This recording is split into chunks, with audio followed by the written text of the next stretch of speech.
Everyone, this is Calvin. Here's a fun random little fact they may not know. I live in New York City, and most restaurants use the tipping system, right? Where you pay whatever for the food and drinks, and then tax, and then a tip, which is 15 to 20 to maybe 25%, or I've heard 18%. Usually like double the tax because sales tax is 8.875%. So, but here's the thing. So what will happen often is that you're a good customer, and then maybe you're eating at the bar or whatever, and the bartender offers you free drinks or free food or something.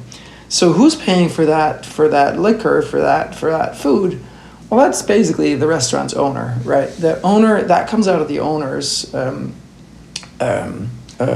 cost.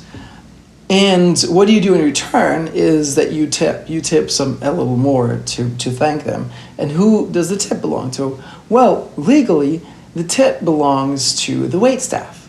So the bartender and the front of the house.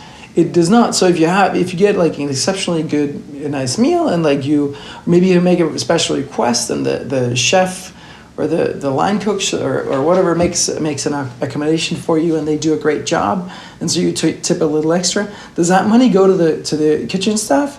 No, it doesn't. It belongs.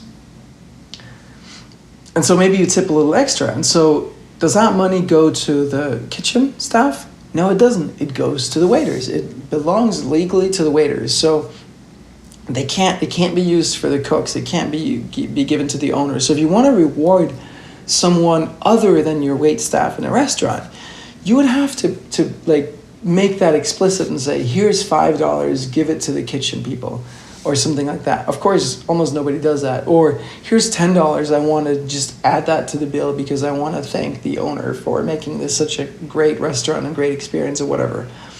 But of course we don't do that. But just keep that in mind when you tip extra.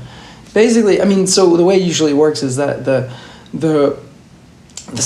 wait staff has a certain allowance for what they can comp in terms of drinks, and they have to enter it into the system and say, well, I comp this customer this drinks, and it goes in their account in some way. So there is a check and balance system in place.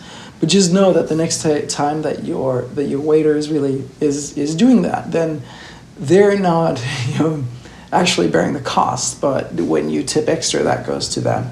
It's just one of those little things that most people don't know about how things really work in the American tipping system. So it's very, very specific who owns that money, and is the wait staff. That's it. I just wanted to share that. And here's Yasmin, and she has never paid a tip at a restaurant ever. That's right. All right. See you all. Bye-bye.